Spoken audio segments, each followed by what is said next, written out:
Sometimes after meditation, it's hard to begin to talk.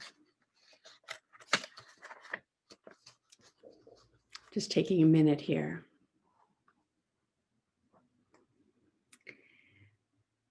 So this week, we've been following along, addressing certain parts of the Buddha's journey and certain parts of our journey. And so I wanted to pick up again tonight on the leaving of the palace by the Buddha. I'm seeing, I have never worked so closely with this story, and it's really lovely to be getting so much more intimate with it. And as I think about it, it becomes more and more personal as we going along. So when the Buddha left the palace and had his servant Channa accompany him far out of town, he changed his clothes with him, cut off his hair with his sword, and gave away his jeweled ornaments. Channa then rode off, taking Siddhartha's beloved horse, Kantaka, back to the palace with him. And the Buddha stood there, alone by the side of the woods, with no direction home. He had with him only don't know mind. At that moment, he was going from being a richly ornamented prince, his richly ornamented life as a prince, to nearly naked in the world as a spiritual seeker. A huge pivot that was a long time in the making. It all changed in a moment. How many things in your life have changed that quickly? We never know. So it changed in a moment for the Buddha. Or did it? Did it actually start, as Sato explored in her talk last night, with the time that he sat as a youth under the rose apple tree and settled into natural mind, enjoying the deep peace that he felt in the silence? Or maybe it began even earlier in the day, when he witnessed how plowing the fields cut up the worms in the furrows, while the birds swooped in and snatched small rodents for their food.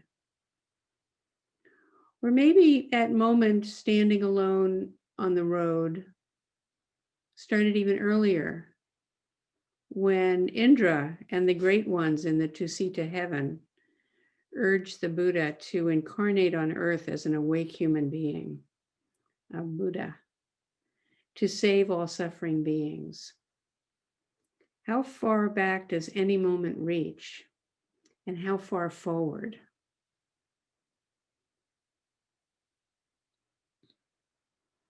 I spoke last time about the net of Indra. Every moment, every occurrence extends infinitely in every direction.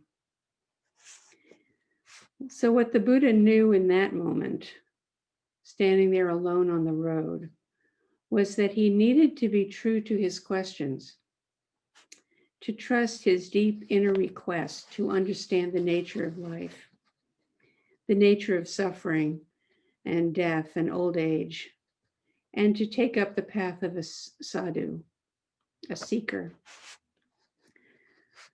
The mythic version of the Buddha's life would have us believe that he was in a way imprisoned in the royal palace, cut off from the realities of ordinary life.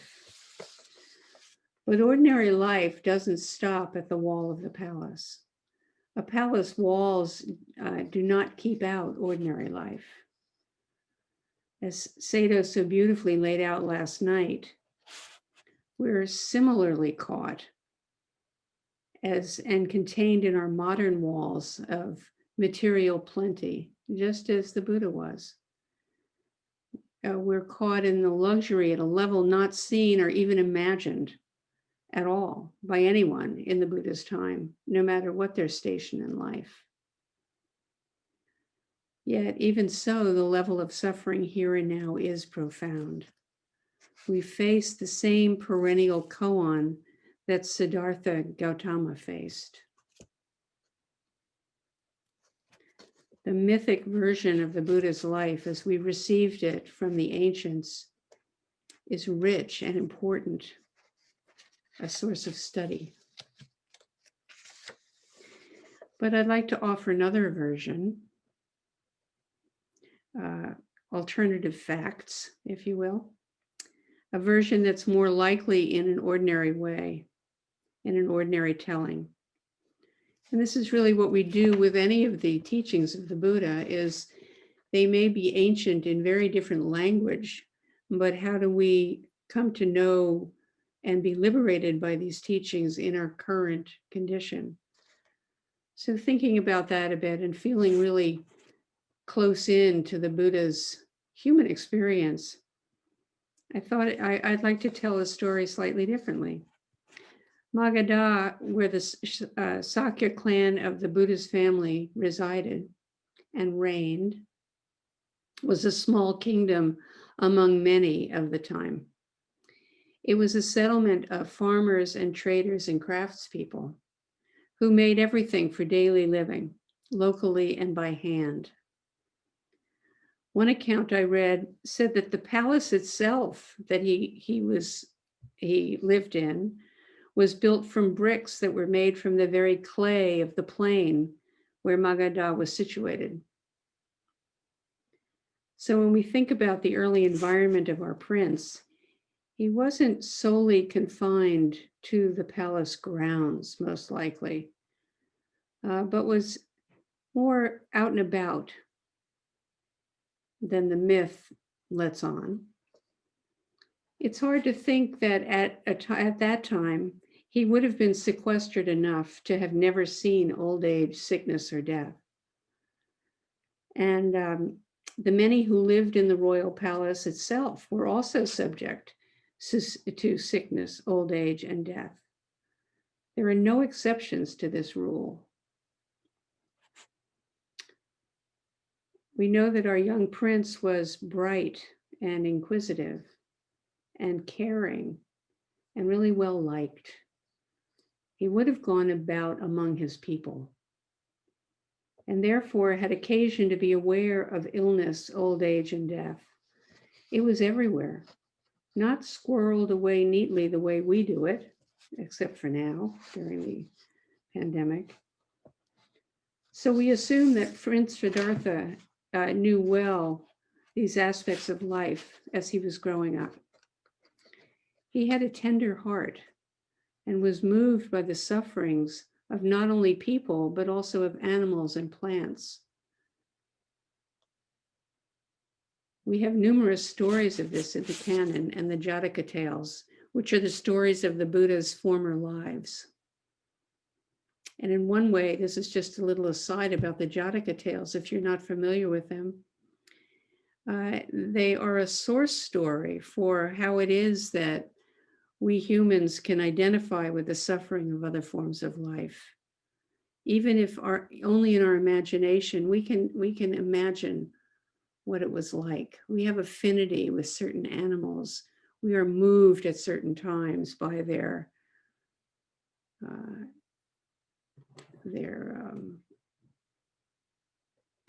sensory responses to life.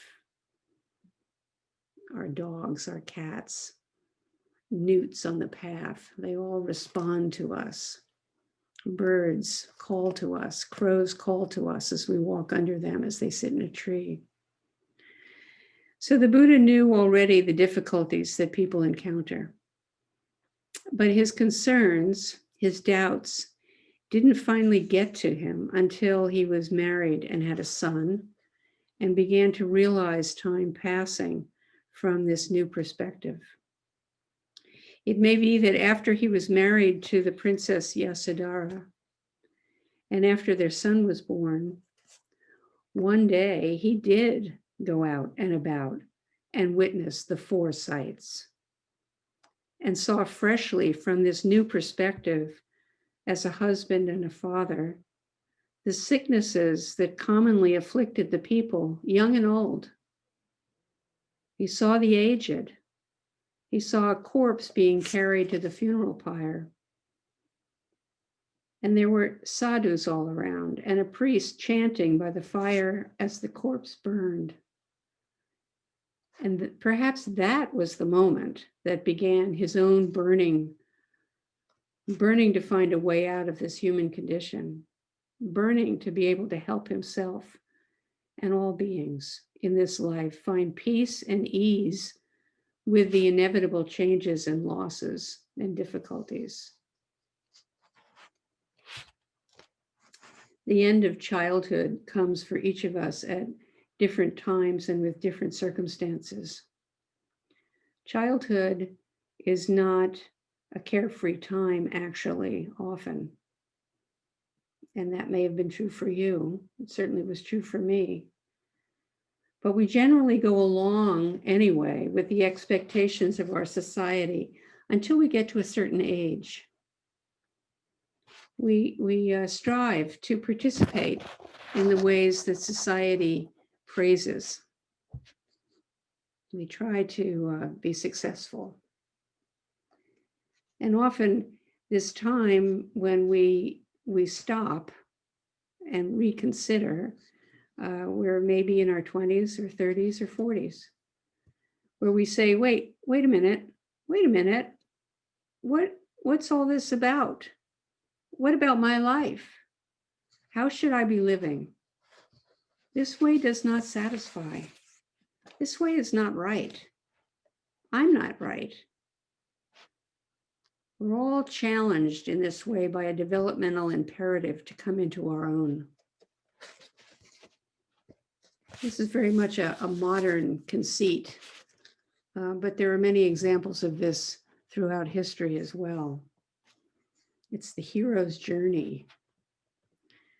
For Siddhartha, after recognizing and being deeply moved by the four sights, he had to take up this imperative to move past the world he was given.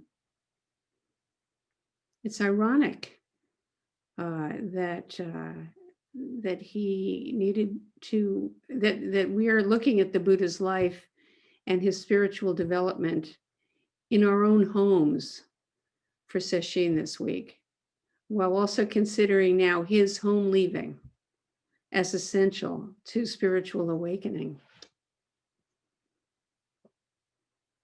It's really a wonderful demonstration to all of us in our current lives, and a challenge to find the true, deep, liberating practice right where we are. What is the relationship of home leaving to waking up? Here we are, settled into our cozy nest among our things, with our companions and ideas and beliefs and life stories, and everything just so, really familiar. Our home is made of habits. We have our paths through the house, through the kitchen, paths through the day, our routines of sleep and bathing and food and work and social and exercise. And we also have our internal pathways, beliefs, opinions, fantasies, dreads, or sights and slights that we have received or insults that we rehearse over and over again in these deep ruts and deep patterns of suffering and deep patterns of experience. This is all our home, what we call home, what we call self. And so the youth who was to ripen into Buddha had to leave the palace and chose to be dependent instead on uncertain circumstances, no longer on the known. And to understand the basis of what his life was, he chose uncertainty. And now, independent of all he knew, he was only a young man standing on the earth, on the road, looking in each direction. It's really quite an image. That moment when Chana left and his plan to pursue the spiritual journey became real.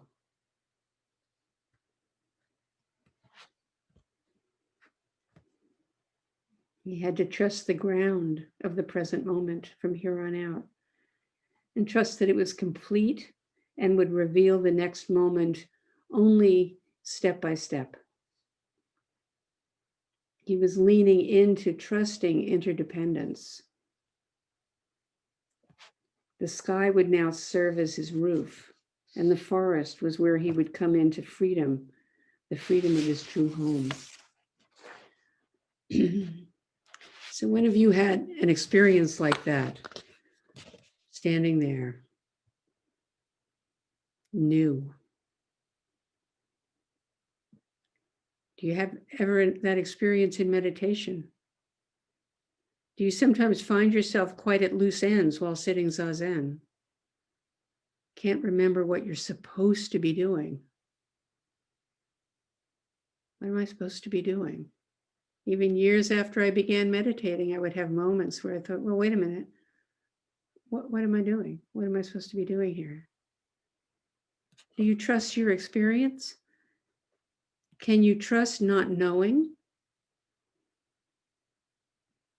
Recognizing in the solitude of zazen and being filled up with not knowing and facing it takes great faith,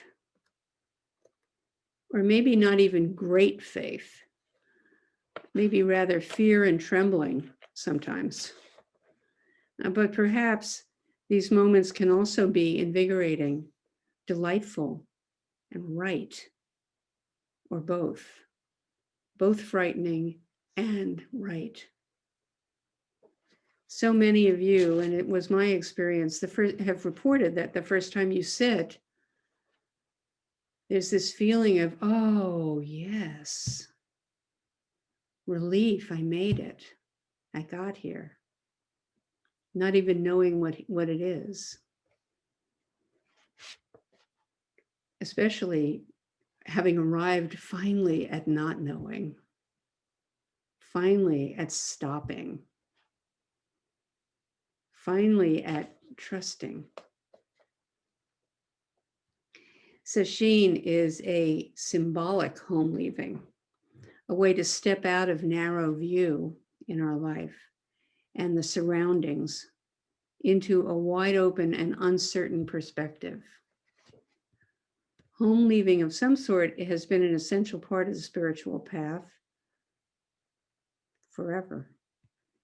And we at Sesshin are engaging in home leaving even while we physically stay put. In going and returning, we never leave home. So what are you noticing in your familiar environments? Anything you hadn't noticed before about your place, your things, yourself, your mind? Anything found in your heart that you had not been in touch with for a while? Awakening to impermanence and interdependence leaves us firmly on uncertain ground. We dive into an absence of self.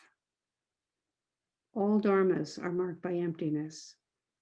In the solitude of zazen, we're animated by the subtle source, clear and bright, often not at all what we expected. In the stillness of zazen, we can relax deeply into uncertainty. letting go of knowing, letting go of having to know, letting go of anything having to do with knowing. Just the experience in all of its fullness, in all of its uncertainty.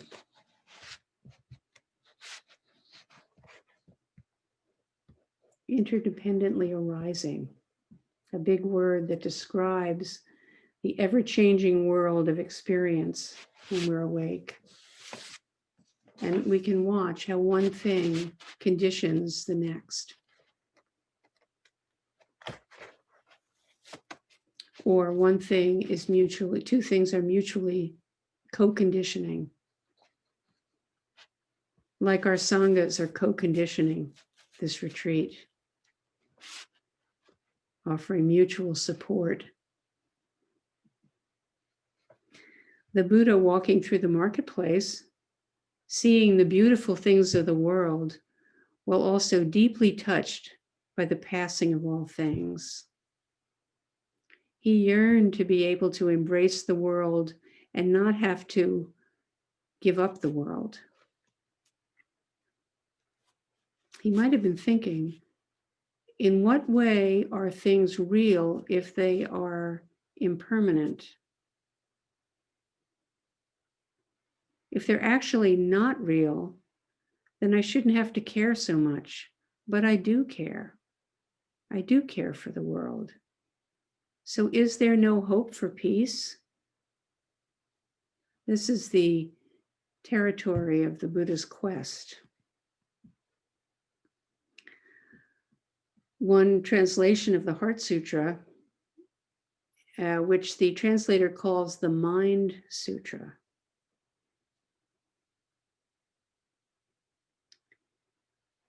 This beautiful world of things, this world is no different than emptiness. This world, exactly emptiness. Emptiness, exactly this world. Our perceptions and thoughts, actions and distinctions, they too are all like this. This beautiful world of things. Everything that appears so real and permanent to the mind of separateness is seen to be entirely open to the mind of prajna wisdom, the mind that is wise to the middle way. Not two and not three, straight ahead runs the way. Not necessary to make a choice between relative and absolute because they always arise together. This is a straightforward path with lots of turns and pauses, but it's also a straightforward path right down the middle of this moment, form and emptiness, mutually dependent.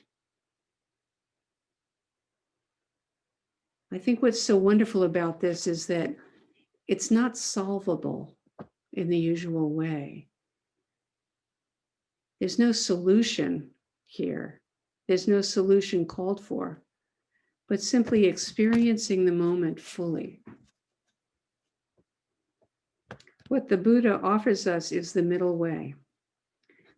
He discovered the path that wends through all conditions as they arise in form and function as they will and disperse sooner or later.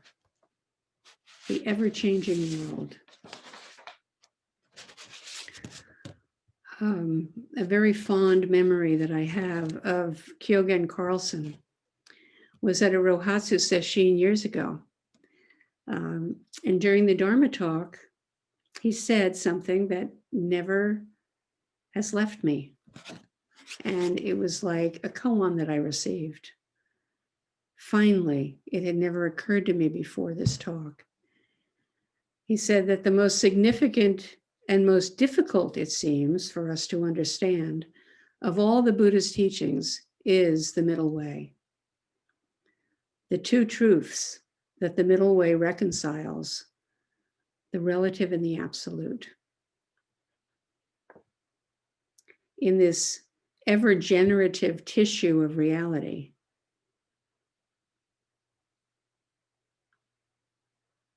perennial shaping into individual forms, perennially shaping into individual forms.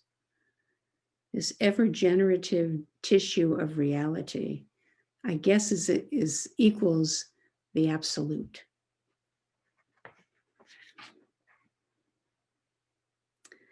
The one that is no one, becoming many. During his many years of wandering and teaching all kinds of people, the Buddha refined this insight in so many different ways, depending on the circumstances of each unique person or community he was addressing. Each of us has our unique path. The Buddha had a certain life course, family situation, temperament, and his disciples were also really different from him and from each other. Some were brilliant with great capacity to remember long discourses and repeat them. Some were wealthy, some were poor. Some disciples were fancy, some were plain.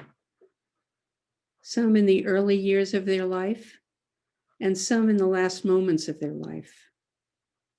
That the Dharma truths apply to all the circumstances, all of our circumstances. There's nothing that lies outside the realm of the two truths. But this is to be investigated. Just showing up at sesshin is sufficient to meet the self and to walk this path. The nature of mind does not depend on effort. We put in a little bit of effort, we notice a little bit. We put in a lot of effort, we notice more. We put in a little bit of effort, we recognize a whole big aha. We put in a lot of effort, we just get tired. The nature of mind does not depend on effort, and it is all within and around and ever emerging. So we may as well relax deeply and experience continually with great faith that all of it, every mood, every doubt, every desire, is our way of expressing our unique energies. This relaxation allows us to appreciate the precious offering of the Buddha and how the path that the Buddha walked encourages us. We walk our very own true and unique way. Just as the Buddha left what he was born into, we are continually walking forward along our path into whatever comes next and can awaken moment by moment and appreciate this life for what it is. So thank you for listening.